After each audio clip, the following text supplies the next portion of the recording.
What happens when someone's entire life becomes a lie they never meant to tell? When a single misunderstanding spirals so far out of control that it lands you in handcuffs, facing federal charges for impersonating a Navy SEAL? Sarah Martinez never imagined that wearing her late father's jacket to a veterans event would destroy her life. She thought she was honoring his memory. Instead, she found herself at the center of a scandal that would expose military secrets, test the bonds of family loyalty, and ultimately reveal a truth so explosive that it would shake the foundations of everything she believed about herself. This isn't just another story about stolen valor or military deception. This is about a daughter who discovered that everything she thought she knew about her father was wrong. Dead wrong. And, sometimes, the most dangerous lies are the ones we tell ourselves to protect the people we love. The truth has a way of surfacing, no matter how deep you bury it. And, when Admiral James Crawford leaned in close enough to see that faded tattoo on Sarah's shoulder, he didn't just recognize the ink. He recognized the story behind it. A story that would vindicate Sarah and destroy a conspiracy that had been buried for 30 years. Are you ready to discover what really happened when they arrested her for impersonating a SEAL? Because once you know the truth, you'll never look at family secrets the same way again. Sarah Martinez adjusted the worn leather jacket one more time before stepping out of her Honda Civic. The November wind cut through the parking lot of the American Legion Hall in Oceanside, California, carrying with it the salt smell of the nearby Pacific and the weight of memories she wasn't quite ready to face. The jacket had belonged to her father, Miguel Martinez, and, wearing it felt like carrying a piece of him with her to this veterans' memorial service.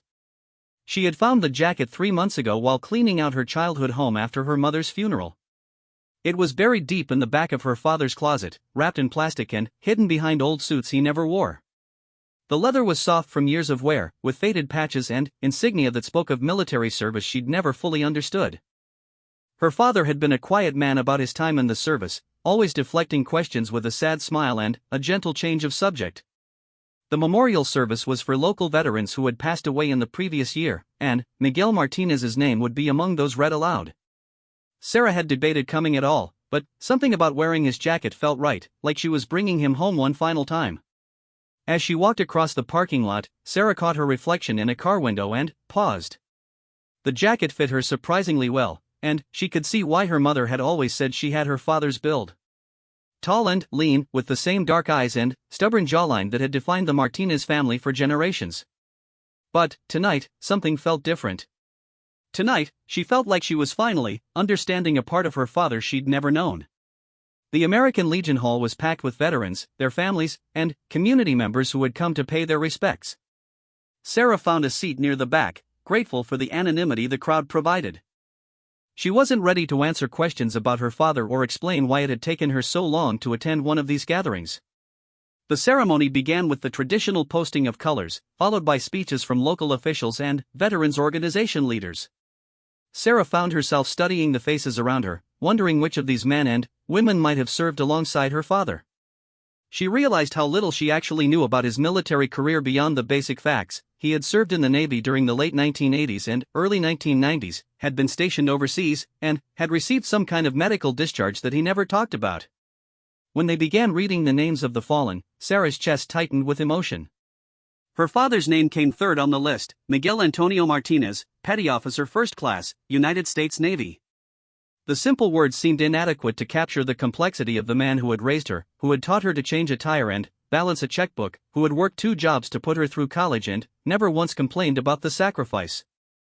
After the ceremony, Sarah lingered near the memorial wall, studying the photos and plaques dedicated to local veterans. She was lost in thought when she felt a hand on her shoulder. "Excuse me, miss." The voice belonged to a middle-aged man with graying hair and sharp eyes that seemed to take in every detail of her appearance. "I couldn't help but notice your jacket." Sarah turned, suddenly self-conscious. "It was my father's. He passed away last year." The man's expression didn't soften the way she expected it to. Instead, his gaze became more intense, focused on specific details of the jacket she hadn't even noticed. "Your father, you said? And what unit did he serve with?" "The Navy," Sarah replied, uncertain why the question felt loaded with suspicion. "He was stationed overseas, but he never really talked about it much." "I see." The man reached into his pocket and pulled out a business card. "I'm Detective Ray Morrison, Naval Criminal Investigative Service." I think we need to talk. Sarah's stomach dropped. I don't understand. Is there some kind of problem? Ma'am, that jacket you're wearing contains insignia and patches that are restricted to members of specific special operations units. Specifically, elements that suggest Navy SEAL affiliation. If your father wasn't authorized to wear those patches, and if you're wearing them in public while claiming military connection, that could constitute a federal offense under the Stolen Valor Act. The words hit Sarah like a physical blow. She looked down at the jacket with new eyes, suddenly, seeing details she had missed before. The patches weren't just random military decorations, they told a story she didn't understand, or witness to experiences she couldn't imagine. There has to be some mistake, she said, her voice barely above a whisper. My father wasn't a SEAL. He worked in administration or logistics or something like that. He never saw combat. Detective Morrison's expression remained skeptical. Ma'am, I'm going to need you to come with me so we can sort this out. The patches on that jacket tell a very different story about your father's service, and, until we can verify his actual military record, you're in violation of federal law. Sarah felt the eyes of other veterans and attendees turning toward their conversation, and the whispers began almost immediately. Someone pulled out a phone to record the interaction. She could see the headline already, Woman Arrested for Stolen Valor at Veterans Memorial. I want to cooperate, Sarah said quickly, but I think there's been a misunderstanding. I'm not trying to impersonate anyone or claim service I didn't earn. This is just my father's jacket. I'm wearing it to honor his memory. That's what they all say, Morrison replied, producing handcuffs from his belt. You have the right to remain silent. Anything you say can and will be used against you in a court of law. As the cold metal closed around her wrists, Sarah's mind raced through everything she thought she knew about her father. The quiet man who had read her bedtime stories and taught her to ride a bike suddenly felt like a stranger. Who was Miguel Martinez really? And what secrets had he taken to his grave? The parking lot erupted in camera flashes and shouted questions as Morrison led Sarah toward his unmarked car. Local news crews had somehow materialized within minutes, drawn by the drama of a stolen valor arrest at a veterans memorial. Sarah kept her head down, mortified by the spectacle but still convinced that this was all a terrible misunderstanding that would be cleared up within hours. She was wrong about that. This was just the beginning. At the NCIS field office, Sarah was processed like any other suspect. Fingerprints, photographs, personal effects inventory. The jacket was taken as evidence, sealed in a plastic bag and tagged with a case number that would follow her through the legal system. Without its familiar weight on her shoulders, Sarah felt naked and exposed under the harsh fluorescent lights of the interrogation room. Morrison returned with a thick file and a cup of coffee that had gone cold hours ago. Let's start from the beginning, he said, settling into the metal chair across from her. Tell me everything you know about your father's military service. Sarah repeated the same basic information she had shared earlier, but even as she spoke, she realized how little substance there was to her knowledge. Her father had served in the Navy. He had been stationed overseas. He had received a medical discharge. Beyond that, her knowledge was built on assumptions and half-remembered conversations from childhood. Did your father ever talk about his training? Morrison asked. Specific schools he attended? Operations he participated in? Other service members he worked with? No, Sarah admitted. He was very private about his military time. I always assumed it was because something bad had happened, maybe an injury or trauma that he didn't want to relive. Morrison opened the file and spread several photographs across the table. They showed the jacket from multiple angles, with close-up shots of individual patches and insignia. These aren't standard Navy patches, he explained. This trident pin indicates Naval Special Warfare qualification. This unit patch is from SEAL Team 5. This deployment patch is from a classified operation in Central America in 1991. Sarah studied the photographs, seeing her father's jacket through new eyes. The patches weren't random decorations or generic military symbols. They told a specific story of elite training and dangerous missions, of capabilities and clearances that seemed impossible to reconcile with the gentleman who had struggled to program the VCR. I don't understand, she said. Are you saying my father was actually a Navy SEAL? Because that's impossible. He was afraid of deep water. He never even learned to swim properly. Morrison's expression shifted slightly, the first crack in his professional skepticism. Ma'am, people who are afraid of water don't typically volunteer for underwater demolition training. And they certainly don't earn the right to wear the trident. Then, there's been some kind of mistake, Sarah insisted. Either these patches don't belong to my father, or they're not what you think they are. Because the man I knew couldn't have been a Navy SEAL. Morrison closed the file and leaned back in his chair. Here's what's going to happen. We're going to request your father's complete military service record from the Department of Defense. That process can take several weeks, sometimes months. In the meantime, you're being charged with violation of the Stolen Valor Act, a federal offense that carries up to 6 months in prison and substantial fines. Sarah felt the room spinning around her. 6 months? For wearing my own father's jacket? For impersonating a member of the United States military and specifically claiming connection to naval special warfare, Morrison corrected. The federal government takes this very seriously, especially when it happens at official veterans events. The paperwork took another 2 hours. Sarah was released on her own recognizance with a court date 6 weeks away and a stern warning about making any public statements regarding her case. She signed forms she didn't fully understand and accepted business cards for public defenders she couldn't afford not to call. When she finally walked out of the NCIS office, it was nearly midnight. The November air felt colder than before, and, without her father's jacket, she shivered as she made her way to her car. The parking lot was empty except for a few security lights casting long shadows across the asphalt. Sarah sat in her Honda for a long time before starting the engine, trying to process everything that had happened. This morning, she had been a grieving daughter looking for a way to honor her father's memory. Tonight, she was facing federal charges and public humiliation for reasons she still didn't fully understand.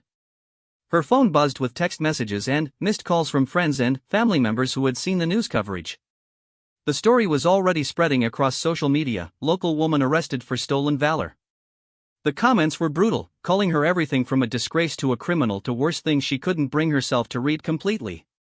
As she drove home through the empty streets of Oceanside, Sarah found herself questioning everything she thought she knew about her family.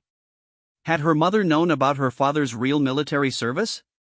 Were there other secrets hidden in the house she had grown up in? And, most importantly, who was Miguel Martinez really? The questions multiplied faster than she could process them, but one thing became crystal clear as she pulled into her driveway: her life as she knew it was over. Whatever happened next, whether she was vindicated or convicted, nothing would ever be the same. Sarah unlocked her front door and stepped into the house that no longer felt like home. In the morning, she would need to start looking for answers about a man she thought she knew better than anyone else in the world. But tonight, she just wanted to sleep and hoped that she would wake up to discover this had all been a terrible dream. She was wrong about that too. This nightmare was just getting started, and the truth she was about to uncover would be more shocking than anything she could have imagined. Sarah woke up the next morning to the sound of her doorbell ringing insistently. Through her bedroom window, she could see a news van parked across the street and a reporter with a microphone standing on her front porch. The reality of her situation crashed over her like a wave, washing away any hope that the previous night had been a nightmare. She ignored the doorbell and made her way to the kitchen, where her laptop was still open to the article she had found at 3 a.m. The headline read, "Daughter of deceased veteran charged with stolen valor," and the accompanying photo showed her in handcuffs being led away from the American Legion Hall. The comments section was a mixture of outrage and speculation, with some calling for her imprisonment and others questioning whether there might be more to the story. The coffee maker gurgled to life as Sarah scrolled through her phone, finding missed calls from reporters, old friends, and family members she hadn't spoken to in years. Her cousin Elena had left 3 voicemails, each more concerned than the last. Her former college roommate had sent a text asking if she needed a lawyer. Even her high school guidance counselor had somehow found her number and left a message offering support. But it was the email from her father's best friend, Roberto Valdez, that made her hands shake as she opened it. Roberto had served with her father in the Navy and had remained close to the family until his own death 5 years earlier. His widow, Carmen, had written, "Sarah, I saw the news and I think you need to know some things about your father that he made us promise never to tell. Can we meet today?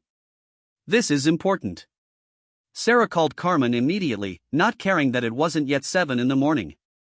The older woman answered on the first ring, her voice heavy with sleep and worry. "Carmen, it's Sarah. I got your email. What do you mean there are things about my father I need to know? Mija, not over the phone. Can you come to the house? And use the back entrance. I saw the news trucks this morning. An hour later, Sarah found herself sitting in Carmen Valdez's kitchen, the same kitchen where she had eaten countless meals as a child when her parents needed a babysitter.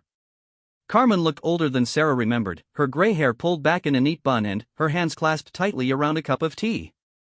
Your father made Roberto and me swear never to tell you kids about what really happened during his service, Carmen began, her voice barely above a whisper. He said it was too dangerous, that some secrets were better buried. But, after what happened last night, I think the truth might be the only thing that can save you. Sarah leaned forward, her heart pounding. Carmen, what are you talking about?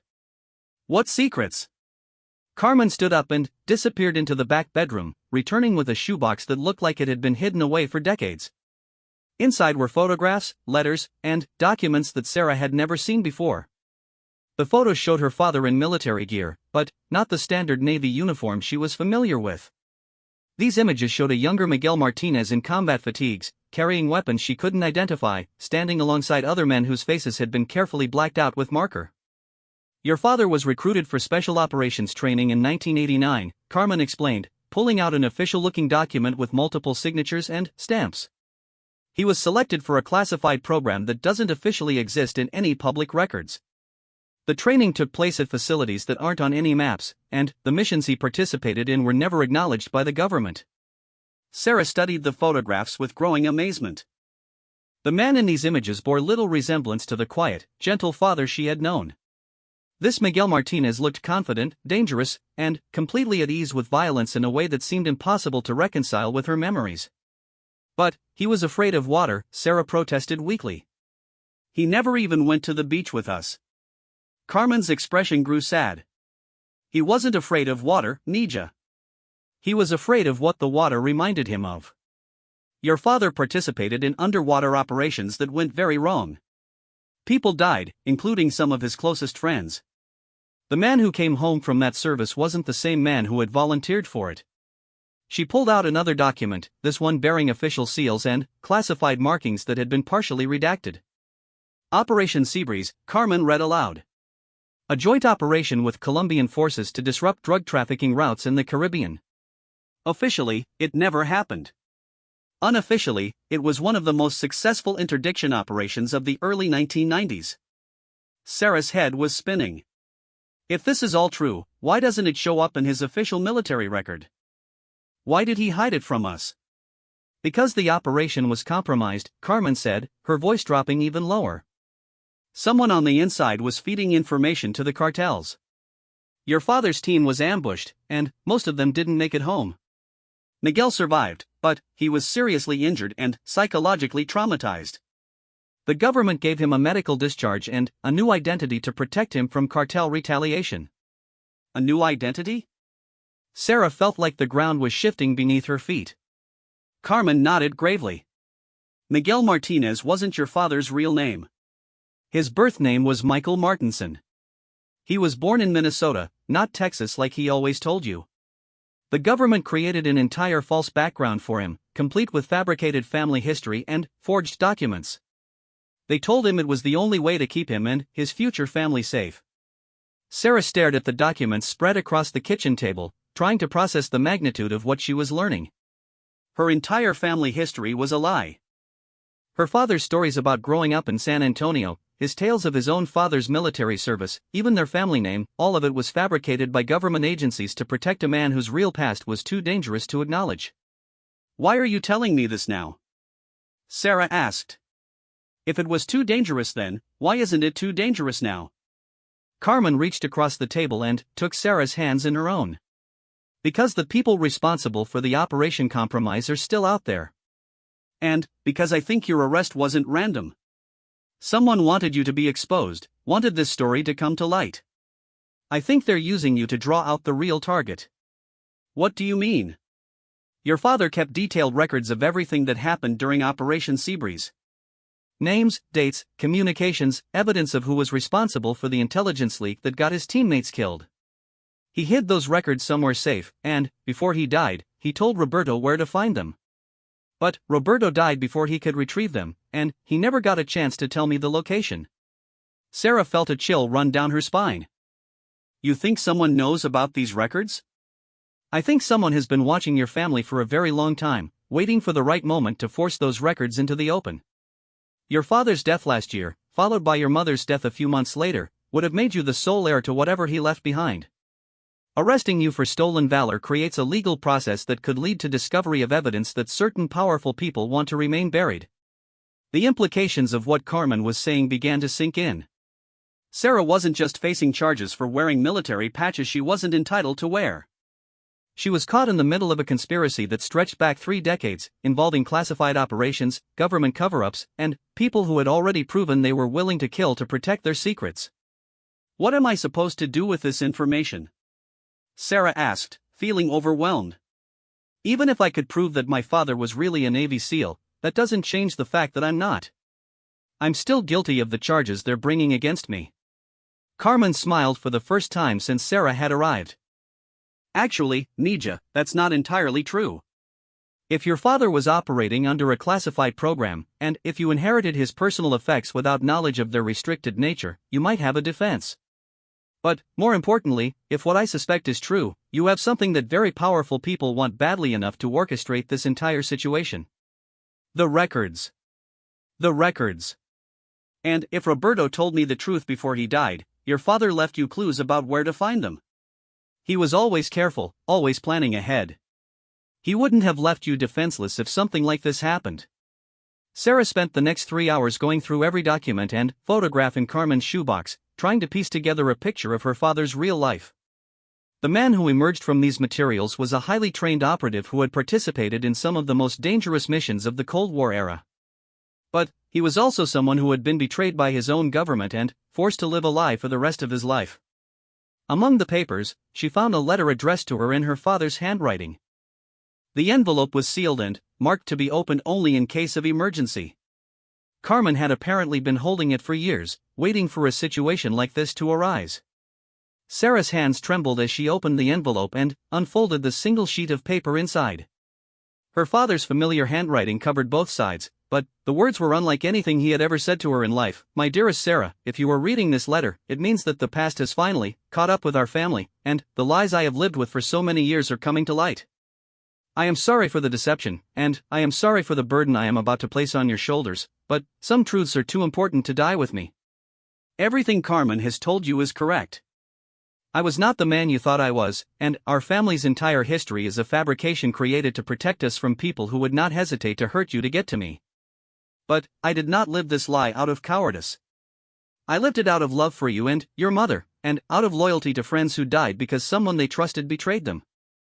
In our house, hidden in a place only you would think to look, I have left evidence that will expose the people responsible for Operation Seabreeze's compromise. This evidence includes recordings, photographs, and documents that prove the identity of the mole who sold out my team. But retrieving this evidence will put you in grave danger, and using it will destroy people who have spent decades building their power and influence. The choice of what to do with this information must be yours. I have given you all the tools you need to clear your name and honor the memory of your fallen teammates, but I cannot make the decision for you. Know that whatever you choose, I am proud of the woman you have become, and I love you more than words can express. Remember the story I used to tell you about the treasure hidden in the place where love lives? That wasn't just a bedtime story, Nija. It was a roadmap. Trust your heart, and you will find what you're looking for. With all my love and deepest regrets, Michael Martinson, aka Miguel Martinez, Chief Petty Officer, Naval Special Warfare. Sarah read the letter 3 times before the words fully sank in. Her father, even in death, was asking her to make a choice that would define the rest of her life. She could try to prove her innocence through conventional legal means, accepting whatever outcome the system provided, or she could follow the clues he had left behind and uncover a truth that could vindicate him but might also get her killed. As she sat in Carmen's kitchen, surrounded by the evidence of her father's secret life, Sarah realized that she had been fundamentally wrong about him for her entire life. He hadn't been a quiet man hiding from trauma. He had been a warrior forced into silence by duty and love, protecting his family from enemies they didn't even know existed. Now those enemies were closing in, using the legal system as a weapon to force her into the open. They had miscalculated only one thing: Sarah Martinez might not be a Navy SEAL, but she was Miguel Martinez's daughter. And, like her father, she was willing to fight for the truth, no matter what the cost. The question was whether she could find her father's evidence before his enemies found her. Sarah drove home from Carmen's house with her father's letter burning in her pocket and, her mind racing through every childhood memory that might contain a clue to his riddle.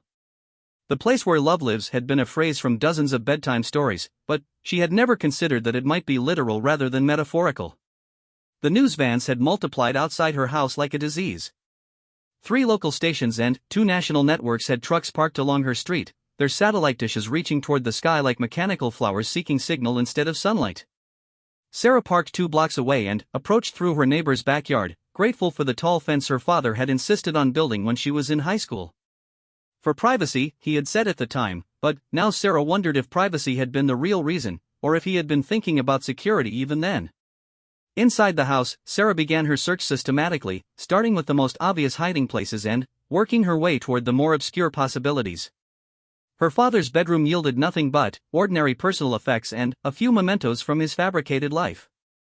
The garage contained tools, lawn equipment, and boxes of old tax records, but nothing that seemed connected to his military service or classified past. It was in the living room, standing before the fireplace where her family had gathered for countless holidays and quiet evenings, that Sarah suddenly understood her father's clue. Above the mantel hung a framed cross-stitch sampler her mother had made during the early years of their marriage. The text read, "Home is where love lives," surrounded by a border of flowers and hearts that had always seemed too sentimental for her practical mother. Sarah carefully removed the frame from the wall and turned it over. Taped to the back was a small brass key and a handwritten note in her father's careful script: "Safe deposit box number 1247, First National Bank of Oceanside. Password, Seabreeze91. Tell them you're Michael's daughter." The bank would be closed until Monday morning, which gave Sarah the weekend to prepare for whatever she might find. But it also gave her enemies, people she still couldn't identify or even be certain existed, more time to discover what she was doing and take action to stop her. That evening, as Sarah sat in her darkened living room trying to avoid the camera crews still stationed outside, her phone rang. The caller ID showed a number she didn't recognize, but something compelled her to answer. "Ms. Martinez, my name is Captain James Crawford, United States Navy. I understand you're facing some difficult circumstances regarding your father's military service." Sarah's heart nearly stopped. "How did you get this number? Are you with NCIS?" "No, ma'am. I'm calling in an unofficial capacity because I believe you're in more danger than you realize. I knew your father during his time with Naval Special Warfare, and there are some things about his service that the official record will never reflect.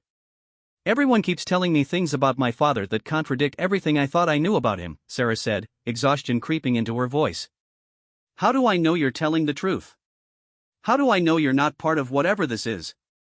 There was a long pause before Crawford responded. "Your father saved my life in 1991 during an operation off the coast of Colombia. He pulled me out of the water after our boat was destroyed by an IED, and he carried me 3 miles through hostile territory to reach the extraction point. The official report says that operation never happened, but I have scars on my back that tell a different story." Sarah felt tears welling up in her eyes. This was the most concrete description of her father's military service she had ever heard, and it came from a stranger who claimed to owe his life to a man she was beginning to realize she had never really known. "Captain Crawford, what really happened to my father's team?" "They were betrayed by someone they trusted, someone with access to operational intelligence at the highest levels. Your father was one of only 2 survivors, and the other man disappeared entirely after his discharge. For 30 years, the people responsible for that betrayal have held positions of increasing power within the military and intelligence communities. And now they think I have evidence that could expose them?" "I think they know you have that evidence," Crawford corrected. "Your father was meticulous about documentation, and he never forgot what happened to his teammates. If he left you something, it's because he wanted their sacrifice to mean something." Crawford's voice took on an urgent tone. "Ms. Martinez, I need you to understand that these people have killed before to protect their secret. Your arrest for stolen valor isn't law enforcement, it's psychological warfare designed to isolate you and force you into the open. They're hoping you'll make a mistake, reveal whatever your father left behind, so they can eliminate both you and the evidence." Sarah felt a chill run through her body. "What am I supposed to do?" "I can't just ignore federal charges, and I can't prove my father's real service record if it's classified. Actually, you might be able to do exactly that, Crawford said. I'm scheduled to testify before a congressional subcommittee next week regarding historic special operations programs that have been improperly classified. If you can provide evidence supporting your father's service, I can include his case in my testimony and trigger a formal review of his records. The evidence is in a safe deposit box, Sarah said, making a decision that felt both inevitable and terrifying.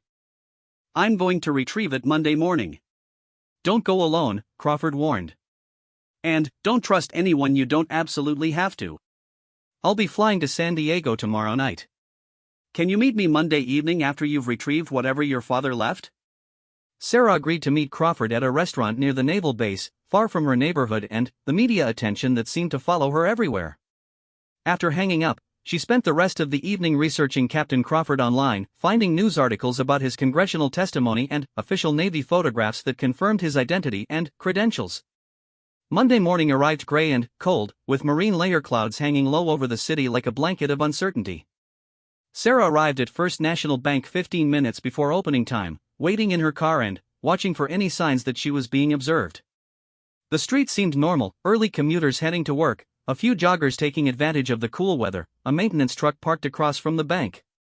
When the bank's doors opened at 9 o'clock sharp, Sarah was the first customer inside.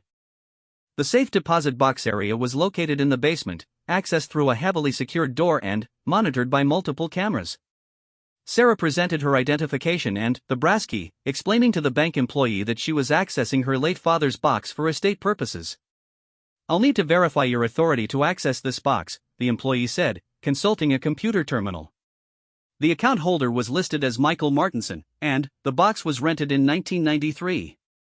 Sarah's pulse quickened as she realized her father had maintained this secret even from the false identity he had lived under. He was my father, but he went by Miguel Martinez in later years. He left me this key and told me to tell you I was Michael's daughter. The employee nodded and led Sarah into a small viewing room where safe deposit boxes could be opened privately. Box number 1247 was larger than Sarah had expected, roughly the size of a shoebox but made of reinforced steel. The key turned smoothly, despite having been in use for decades. Inside the box, Sarah found her father's real treasure, 3 manila envelopes, a small digital recorder that looked ancient by current standards, and a jewelry box she recognized from her childhood. The jewelry box contained her grandmother's wedding ring and a folded letter, but Sarah's attention was immediately drawn to the envelopes. The first envelope contained photographs that made Sarah's breath catch in her throat. These weren't the sanitized military portraits she had found at Carmen's house, but raw combat photography showing her father and his teammates in action. The images were clearly taken during the Operation Seabreeze mission, and they showed the kind of close-quarters combat and underwater operations that only the most elite military units were trained to conduct. The second envelope contained official documents that had been copied or stolen from classified files. Mission briefings, operational plans, personnel rosters, and communication logs that detailed every aspect of Operation Seabreeze from its initial planning through its catastrophic conclusion. Sarah could see her father's name, listed as Michael Martinson, throughout the documents, confirming his role as a team leader and primary explosives specialist. But it was the third envelope that contained the evidence Crawford had described. Inside were audio recordings, transcribed conversations, and financial documents that traced the intelligence leak to its source, Admiral Richard Kellerman, who in 1991 had been a Navy commander with access to special operations planning. The documents showed payments from Colombian cartel front companies to Kellerman's personal accounts, totaling more than $2 million over a 6-month period leading up to Operation Seabreeze. Admiral Kellerman was now the Deputy Chief of Naval Operations, one of the most powerful positions in the United States Navy. If her father's evidence was accurate, one of the highest-ranking officers in the military had sold out an elite special operations team for drug money 30 years ago, and had built his subsequent career on the graves of the men who died as a result. Sarah carefully photographed every document with her phone, then returned the originals to the safe deposit box. She had what she needed to prove her father's service and expose the conspiracy that had destroyed his life, but she also had evidence that could destroy one of the most powerful men in the military. As she left the bank, Sarah noticed that the maintenance truck was still parked across the street, and the same jogger she had seen earlier was now sitting on a bench reading a newspaper. Her paranoia, which had seemed ridiculous just a few days ago, now felt like a survival instinct. She drove to a coffee shop in a different part of town and used their Wi-Fi to send copies of the most important documents to her own email account, then uploaded additional copies to a cloud storage service. If something happened to her, at least the evidence would survive. That evening, Sarah met Captain Crawford at the restaurant near Naval Base San Diego. Crawford was a tall, distinguished man in his 50s with graying hair and the kind of bearing that spoke of decades of military leadership. But, when he looked at the documents Sarah had brought, his composed military demeanor cracked slightly. "Jesus," he whispered, studying the financial records that linked Admiral Kellerman to cartel payments. "Your father documented everything." These records could bring down more than just Kellerman, they show a network of corruption that reaches into multiple agencies. "What happens now?" Sarah asked. "How do I use this to clear my name without getting myself killed?" Crawford leaned back in his chair, thinking carefully before he responded. "We take this to my congressional contacts immediately, but we do it in a way that creates maximum public exposure. The only thing that will keep you safe is making sure this information becomes too public to suppress." "You mean we go to the media?" "I mean we do more than that. We make this the centerpiece of congressional testimony that will be broadcast live and impossible to ignore. But first, we need to make sure Admiral Kellerman doesn't discover what we have until it's too late for him to take action against you." Crawford pulled out his phone and made a call while Sarah watched nervously. When he hung up, his expression was grim. "There's something else you need to know," he said. "Admiral Kellerman is scheduled to speak at a Navy Awards ceremony this Friday night in San Diego. It's a public event, and there will be significant media coverage. If we time this right, we can expose him in front of the entire military community." Sarah felt a mixture of excitement and terror. "You want to ambush him at a public event?" "I want to give him the chance to explain himself in front of the people whose trust he betrayed," Crawford replied. "Your father deserves that much, and so do the men who died because of Kellerman's greed." As they made plans for the confrontation that would either vindicate Sarah's father or get them both killed, neither of them noticed the man at the bar who had been photographing their entire conversation with a camera phone. Admiral Kellerman would know about their plans within hours, and he would have time to prepare a response. The final act of this 3-decade conspiracy was about to begin, and Sarah Martinez was about to discover just how far powerful men would go to protect their secrets. The Navy Awards ceremony was held at the historic Hotel del Coronado, its Victorian grandeur providing an elegant backdrop for what would become one of the most shocking moments in modern military history. Sarah arrived early, disguised in a black cocktail dress borrowed from Carmen and wearing enough makeup to hopefully avoid recognition by any media representatives who might be present. Captain Crawford had spent the previous 3 days working his contacts within Congress and the Pentagon, carefully positioning the evidence about Admiral Kellerman in ways that would make it impossible to suppress once the confrontation began. He had also arranged for investigative journalists from 3 major publications to be present at the ceremony, though they didn't yet know why their attendance was so important. Sarah positioned herself near the bar where she would have a clear view of the head table, her phone set to record and her heart pounding with a mixture of fear and anticipation. The evidence from her father's safe deposit box was now in the hands of congressional investigators, but tonight was about more than legal vindication. Tonight was about giving her father's sacrifice meaning after 30 years of silence. Admiral Richard Kellerman arrived precisely on time, as Sarah had expected from a man whose entire career had been built on military precision. He was smaller than she had imagined, with silver hair and the kind of practiced smile that spoke of decades spent in political and military circles. He looked like someone's grandfather, not a man who had betrayed elite operators for drug money. As Kellerman took his place at the head table, Sarah caught Crawford's eye from across the room. He gave her a subtle nod, their plan was moving forward, and there would be no turning back. The ceremony began with the traditional formalities, posting of colors, invocation, welcome remarks from the base commander. Sarah tried to focus on the speeches, but her attention kept drifting to Kellerman, studying the man who had destroyed her father's life and wondering if he had any idea that his past was about to catch up with him. When Admiral Kellerman rose to deliver the keynote address, the room fell silent with the respect accorded to one of the Navy's most senior officers. His speech was polished and inspirational, focusing on themes of honor, sacrifice, and the sacred trust between military leaders and the sailors under their command. "The men and women of our special operations community represent the very best of American military tradition," Kellerman said, his voice carrying easily through the ballroom's sound system. "They volunteer for missions that others cannot or will not undertake, and they do so with the absolute confidence that their leadership will never betray the trust they place in us. Sarah felt sick listening to his words, knowing what she knew about Operation Seabreeze and the men who had died because of this man's greed. But she also felt her father's strength flowing through her, giving her the courage to see this through to its conclusion. Kellerman was midway through his speech when Crawford stood up from his table near the front of the room. "Admiral, I have a question about Operation Seabreeze."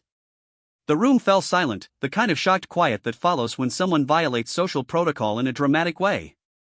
Kellerman paused, clearly surprised by the interruption, but maintained his composure with the skill of a seasoned public speaker. "Captain Crawford, this isn't really the appropriate venue for operational discussions," Kellerman said, attempting to regain control of the situation. "I think it's exactly the appropriate venue," Crawford replied, his voice carrying clearly through the now silent ballroom. "Especially since we're talking about honor and trust, and the people in this room deserve to know what those words meant to Chief Petty Officer Michael Martinson and his teammates."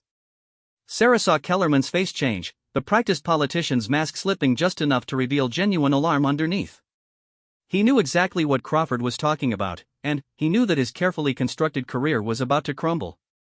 "I don't know what you're referring to," Kellerman said, but his voice lacked the confidence it had carried moments before. Crawford reached into his jacket and pulled out a manila envelope. "I'm referring to the classified operation in 1991 where 6 Navy SEALs died because someone in the chain of command sold their operational details to Colombian drug cartels. I'm referring to the $2 million in cartel money that found its way into your personal accounts before that operation took place."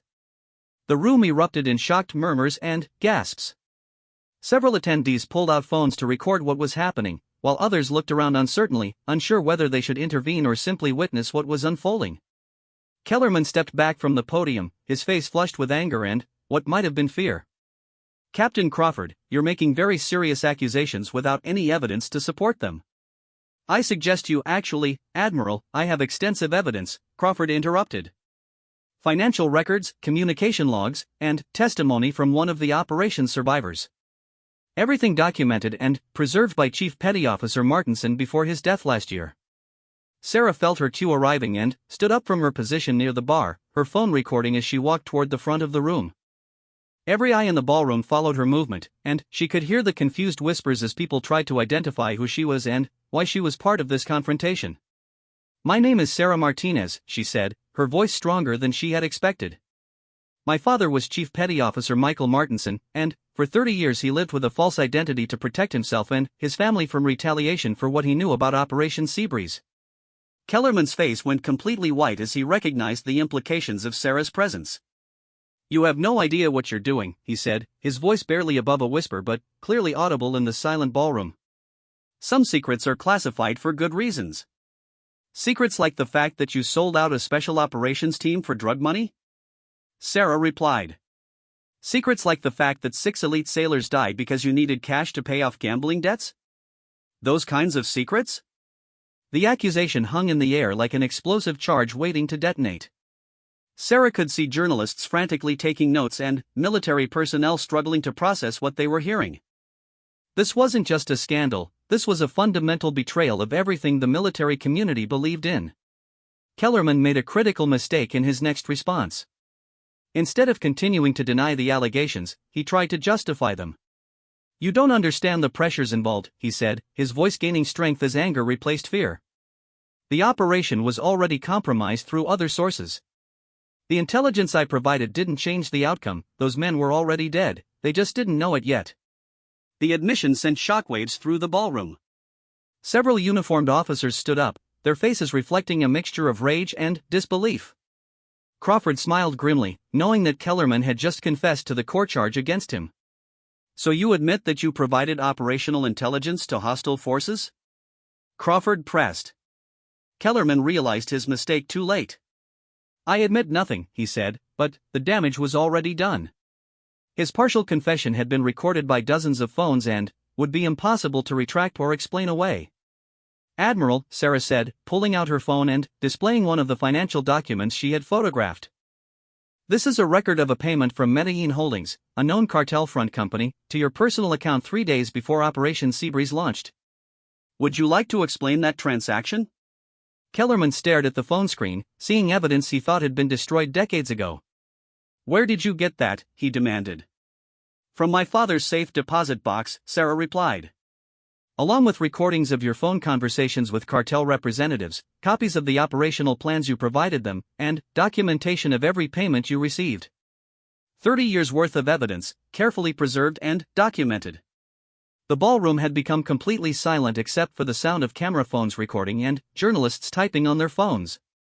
Sarah could see military personnel throughout the room reaching for their own phones, undoubtedly contacting superiors to report what was happening. Kellerman seemed to realize that his career, his reputation, and probably his freedom were about to disappear. His shoulders sagged as the weight of 3 decades of deception finally caught up with him.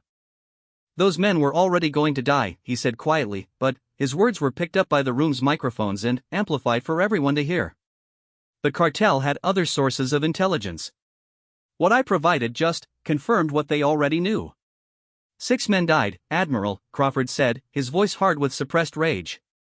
6 of the best sailors this country ever produced, and you sold them out for money. Their families spent 30 years believing they died serving their country with honor, never knowing that they actually died because of greed and betrayal.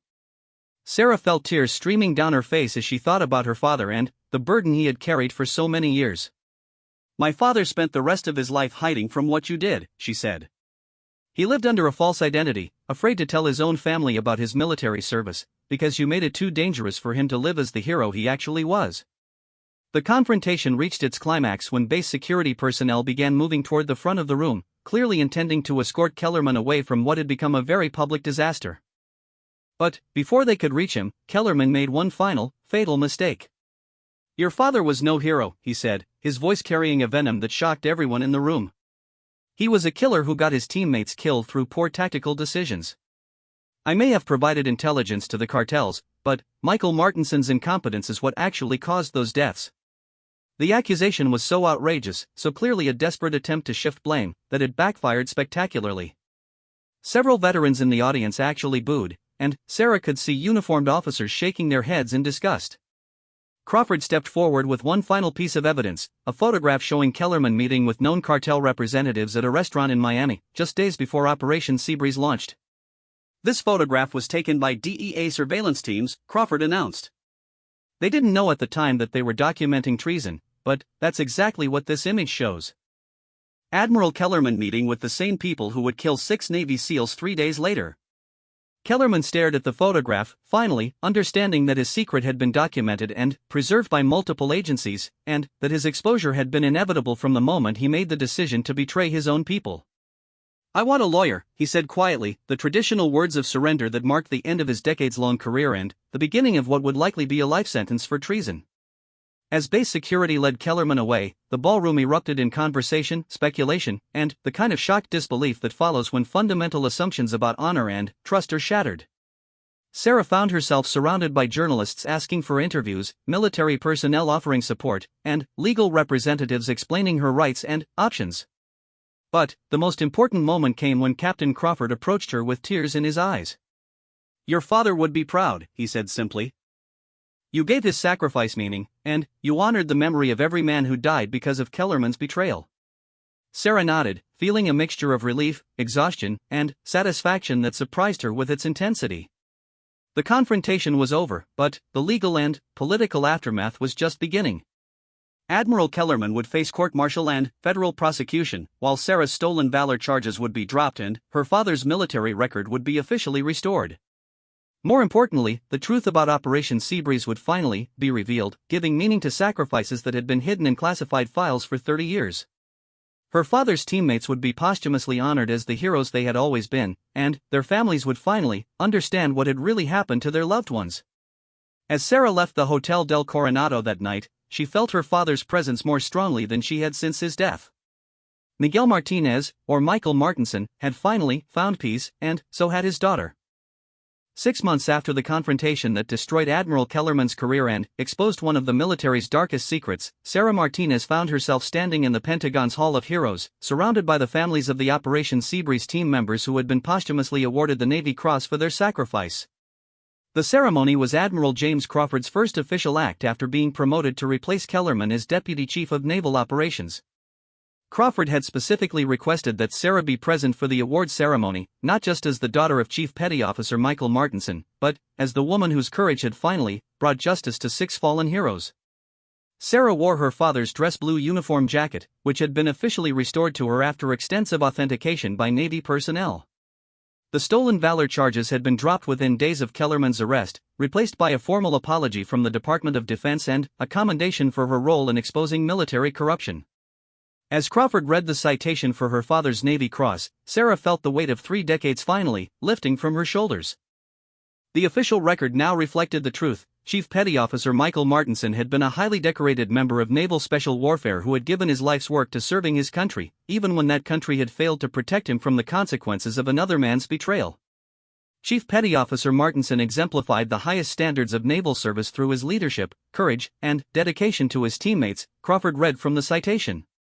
His actions during Operation Seabreeze resulted in the successful completion of critical mission objectives despite overwhelming enemy resistance and the betrayal of operational security by forces within his own chain of command. The citation went on to detail specific acts of heroism that Sarah had never known about, how her father had single-handedly destroyed a cartel weapons cache while under heavy fire, how he had rescued 2 wounded teammates from certain death, and how he had continued fighting even after being seriously injured himself. These weren't the actions of the quiet, gentle man she remembered, but they were the actions of the warrior he had been before grief and trauma had changed him forever. After the ceremony, Sarah was approached by a woman roughly her own age with dark hair and her father's eyes.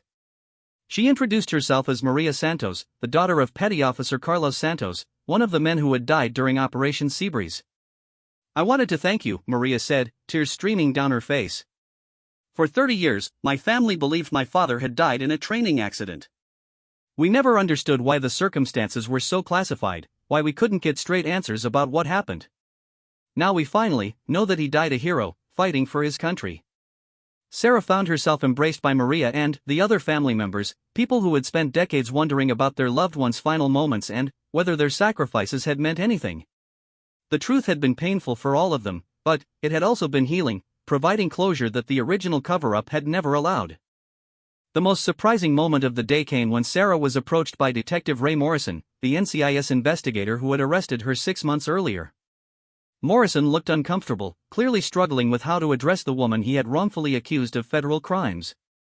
"Ms. Martinez, I owe you an apology," Morrison said, extending his hand in a gesture of reconciliation. "I was doing my job, but I should have looked deeper into the circumstances before making assumptions. Your father was a genuine American hero, and you deserved better treatment than I gave you." Sarah shook his hand, surprised by how little anger she felt toward the man who had handcuffed her and destroyed her reputation. "You were protecting the integrity of military honors," she said. "That's important work, even when it leads to mistakes. My father would have understood that." Morrison nodded gratefully, then pulled out a thick manila envelope. "These are copies of your father's complete military records, including the classified portions that have now been declassified for your family. I thought you might want to understand the full scope of what he accomplished during his service." Sarah accepted the envelope with trembling hands, knowing that it contained the final piece of her father's puzzle. Everything she had never known about Miguel Martinez's real life was documented in these pages, from his recruitment into special operations through his final mission and the injuries that had ended his career. That evening, in the privacy of her hotel room, Sarah read through her father's complete military record for the first time. The man who emerged from these official documents was even more remarkable than she had imagined. He had been recruited for special operations not just for his physical capabilities, but for his intelligence, leadership skills, and psychological resilience. His performance reviews consistently rated him as one of the finest sailors in his unit, a natural leader who inspired confidence and loyalty in everyone around him. The medical reports from after Operation Seabreeze painted a different picture, documenting not just the physical injuries her father had sustained, but the psychological trauma that had fundamentally changed him. Post-traumatic stress disorder, survivor's guilt, chronic pain from injuries that had never properly healed, the gentle, quiet man she remembered had been shaped by wounds that ran much deeper than she had ever realized. Among the documents, Sarah found a letter her father had written to his commanding officer shortly before his discharge, formally requesting that his service record be classified to protect his family from potential retaliation.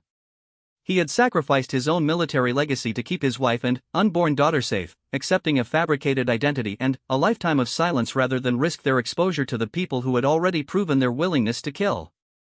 The final document in the file was a recommendation letter written by Captain Crawford 3 decades earlier, supporting her father's request for classification and expressing his personal commitment to ensuring that Michael Martinson's sacrifice would eventually be recognized. Crawford had kept his word, maintaining contact with intelligence sources and waiting for the right moment to expose Kellerman's betrayal without endangering the survivors. As Sarah closed the file, her phone rang. The caller ID showed Admiral Crawford's personal number. "Sarah, I wanted to check on you after today's ceremony," Crawford said, his voice warm with concern. "I know this has been overwhelming, learning so much about your father's service in such a short time." "It's been difficult," Sarah admitted, "but it's also been healing. Understanding who he really was, what he sacrificed, why he made the choices he made, it helps me understand my own life better too." "There's something else I need to tell you," Crawford said, his tone becoming more serious. "Something I've been waiting for the right moment to share." Sarah felt her pulse quicken. After everything that had happened, she had learned to be wary of new revelations about her father's past. During the final phase of Operation Seabreeze, when your father's team was ambushed and most of his men were killed, he made a decision that saved not just my life, but the lives of several other personnel who were in the area. He had the opportunity to escape safely, but instead he stayed behind to provide covering fire while we evacuated. That decision cost him his physical and mental health, but it saved the lives of 8 people. Crawford paused, and Sarah could hear emotion in his voice as he continued.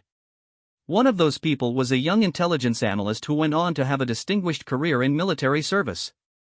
Another was a helicopter pilot who later became one of our finest flight instructors. Your father's decision that day had ripple effects that touched hundreds of other lives over the decades that followed. "He never told me any of this," Sarah said softly. "He couldn't tell you. The operation was classified, and the people he saved went on to work in sensitive positions where their survival needed to remain secret. But I wanted you to know that your father's sacrifice extended far beyond his own service. He was truly one of the finest men I've ever had the honor to serve alongside." After hanging up with Crawford, Sarah walked out onto the hotel balcony and looked out over the Potomac River toward the lights of Washington, D.C.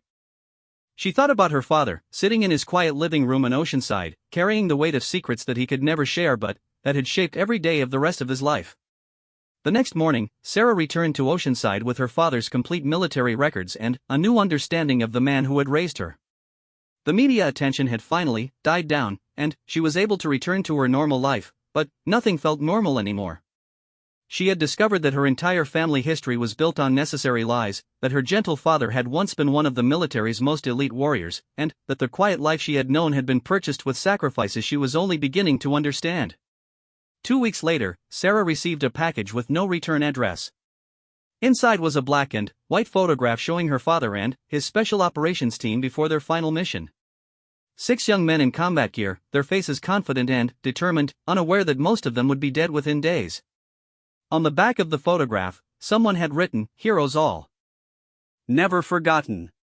With the photograph was a brief note: "Your father spoke often about his daughter and how proud he was of the woman you were becoming.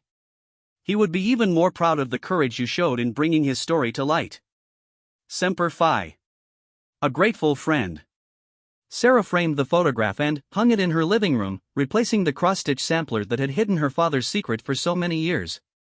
Every time she looked at it, she saw not just her father, but the men who had died with him and the families who had finally learned the truth about their loved ones' sacrifices. The trial of Admiral Kellerman lasted 3 months and resulted in his conviction on charges of treason, conspiracy, and conduct unbecoming an officer. He was sentenced to life in federal prison without the possibility of parole, the first senior military officer to receive such a sentence for betraying operational secrets to enemy forces. His conviction sent shockwaves through the military community and resulted in sweeping reforms to how classified operations are planned and executed. Sarah attended every day of the trial, sitting in the front row where Kellerman could see her, serving as a living reminder of the consequences of his betrayal. When the verdict was announced, she felt no satisfaction, only a profound sense that justice had finally been served for her father and his fallen teammates. A year after the confrontation at the Hotel del Coronado, Sarah received a call from Admiral Crawford with an unexpected request. The Navy was planning to establish a memorial garden at the Special Warfare Training Facility in Coronado, dedicated to the members of Operation Seabreeze and other classified operations whose sacrifices had never been publicly acknowledged. "We'd like you to speak at the dedication ceremony," Crawford said. Your father's story has inspired a new generation of special operations personnel, and we think his daughter's words would be the perfect way to honor not just his memory, but the memory of all the quiet heroes who serve in the shadows. Standing at the podium in the memorial garden 6 months later, Sarah looked out at an audience of active duty SEALs, their families, and the families of the men who had died during Operation Seabreeze. Behind her stood a black granite wall engraved with the names of her father and his 5 teammates, along with the simple inscription, "They answered when called." "My father taught me that heroism isn't about the medals you receive or the recognition you get," Sarah said, her voice carrying clearly through the morning air. "It's about the choices you make when no one is watching, the sacrifices you accept to protect others, and the courage you find to do what's right even when it costs you everything." She paused, thinking about the quiet man who had read her bedtime stories and taught her to drive, never knowing that he was learning about honor and sacrifice from someone who had exemplified both virtues in the most extreme circumstances imaginable. Chief Petty Officer Michael Martinson and his teammates gave their lives serving a country that couldn't acknowledge their sacrifice for 30 years. But they didn't serve for recognition or glory. They served because they believed that some things are worth fighting for, worth dying for, worth keeping secret to protect others. Sarah's voice grew stronger as she reached her conclusion. "Today, we finally give them the recognition they earned, but they already had the only reward that really mattered, the knowledge that they had served with honor, courage, and dedication to something bigger than themselves. They were heroes not because the world called them heroes, but because they chose to be heroes when the choice was theirs to make." As the ceremony concluded with a 21-gun salute and the playing of taps, Sarah felt her father's presence one final time. Miguel Martinez, Michael Martinson, had finally come home, and his daughter had finally understood the true meaning of his life's work. The gentle man who had been afraid of water had once been a warrior who fought beneath the waves. The quiet father who never talked about his military service had actually been one of the finest sailors his country had ever produced. And the daughter who had thought she was wearing a stolen uniform had actually been carrying on a family tradition of service and sacrifice that stretched back through generations of heroes who had answered when their country called. Standing in that memorial garden, surrounded by the families of other quiet heroes, Sarah Martinez finally understood that she was exactly where she belonged, carrying forward her father's legacy of courage, honor, and selfless service. She had found her father's truth, and in doing so, she had found her own.